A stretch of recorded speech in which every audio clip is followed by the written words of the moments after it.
Hey, welcome back to Grandma Jane's World. I'm going to be making some breaded tenderloins today. Feeding the neighbor day and taking some to Mom too, because I think she hasn't been eating very good at the hospital. So I'm going to see if this helps to take her a little home cooked food. It surely can't, hurt. So what I do usually with my butterfly tenderloins is dry them off, because then the flour and the breading will adhere better, and the egg, too. And I just put a little flour in a bowl, and then I put a couple eggs beaten up in a bowl, and then I have my saltines that are crushed crackers up, and just them. I don't use anything else. This is how Mom made them, so you know what, I take after her that way.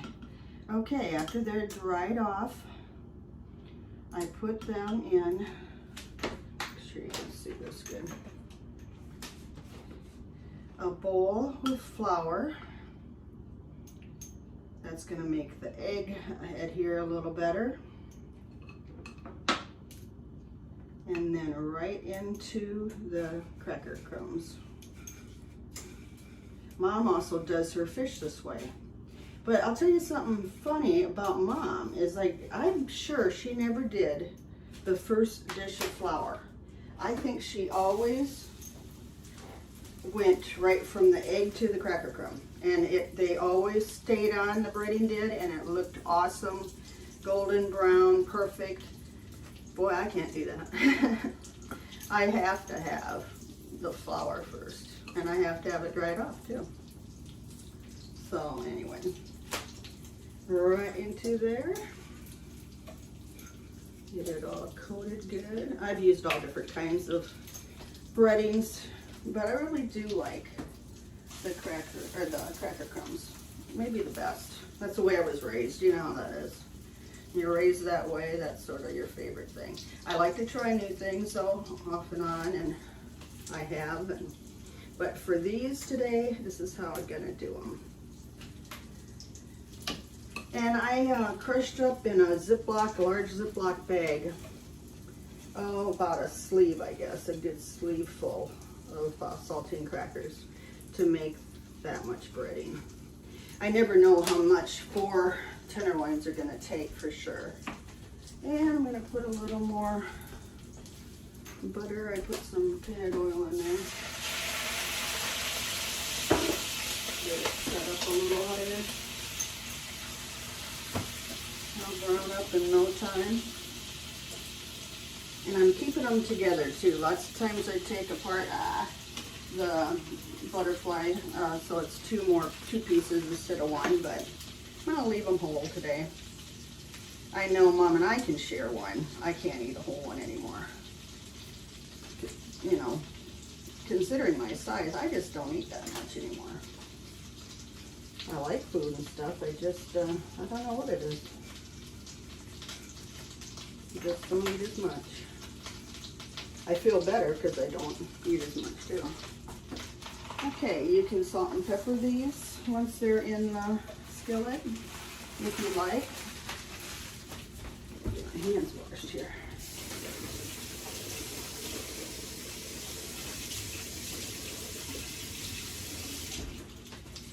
I'm going to have this and scalloped corn and what else?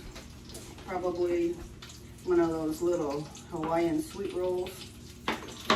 And it's going to be good. I'll just put a little bit of pepper on these.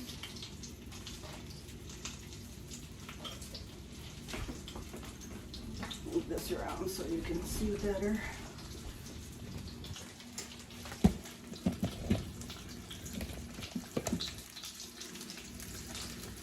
Won't take too long for these to brown up.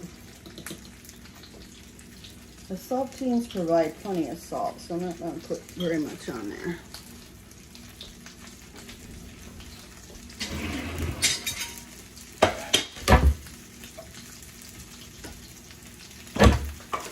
And then I got a 9x13 glass baking dish. I'm going to spray it.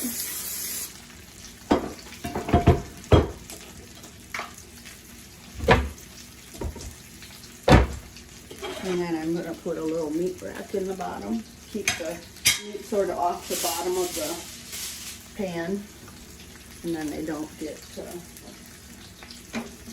stuck to the bottom, you know. There, that one's turning good color. This one probably is too. Those are the first ones in.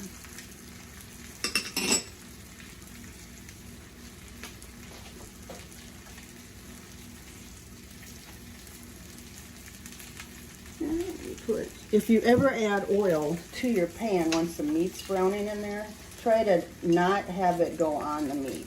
Have it go on the sides of the meat, because that can stop the browning process. Oh, they're looking good. Bring this pan over.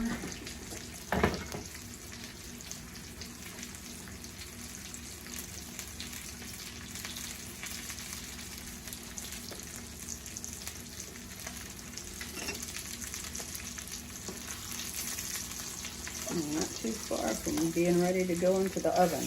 I like to brown my meat. I think it adds a lot of flavoring, and then you get the color. You can add paprika too to enhance the color a little bit if you want. I don't notice that paprika has a very much flavor. I think it's just dried peppers and stuff, but they're not real hot. I suppose if I got a smoked paprika, then that has more flavor. And I've never tried that. Well, I was going to try it, but I couldn't find it at the store. So anyway, we'll try that. But I've got a lot of good shows coming up. I've got friend Lance that's going to come in a couple weeks and make this coconut cake that is just unreal. And I also am going to do a craft. A friend of mine wants this beautiful painting put on a rock for her kids, that her kids have lost their dad. So I'm going to do 4 of those for the 4 kids. And another friend said she will come in and do wreaths with me, probably this fall. And I don't know, I got to get more organized and having people come in now that we finally can. What a treat. I'm still not over it. Like, I went to church the other day and there was holy water, and I was okay with that. But shaking hands, no. I'll tap my elbow on you or fist, but not, I just can't do it. It's just not, I don't know. I'm too phobic. But it does, the pandemic does make it, you know, phobic after a while. But I'll probably loosen up to that too. It was just nice to be able to go to church. Well, some people went all along, but I didn't. There was a lot of COVID spread in that church too, so I'm glad I didn't. Okay, let's see here. I'm going to take them out and distribute them on the meat drainer. And I'm going to add water. Shut this off. Always make sure you shut off your hot.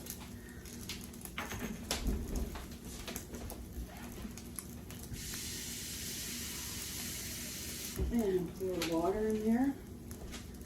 I've got a bowl full here.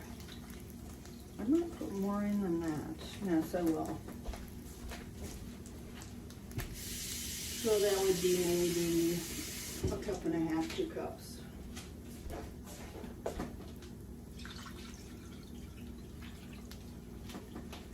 And then I'm going to put foil on top.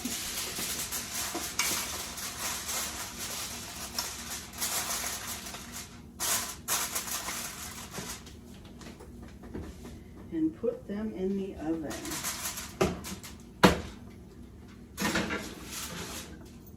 And I would think an hour. I will check in an hour and see how they're doing. And I'm gonna have a great lunch. See you later. Bye. Hey, welcome back to Grandma Jane's World. I just pulled the tenderloins out of the oven. They still have some juice in there. Look at them. Oh, they're delicious. And I'm going to show you just how tender these delicious tenderloins are. I really don't think I even need a knife. Nope, I don't. I am just cutting this with a fork.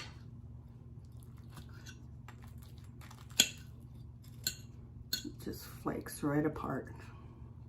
Delicious. So I hope you guys try these. These are a really good dinner. Good hot dinner on a cold day, you know. And I love you. Please subscribe. It's free. And thanks. I'll talk to you later. Bye.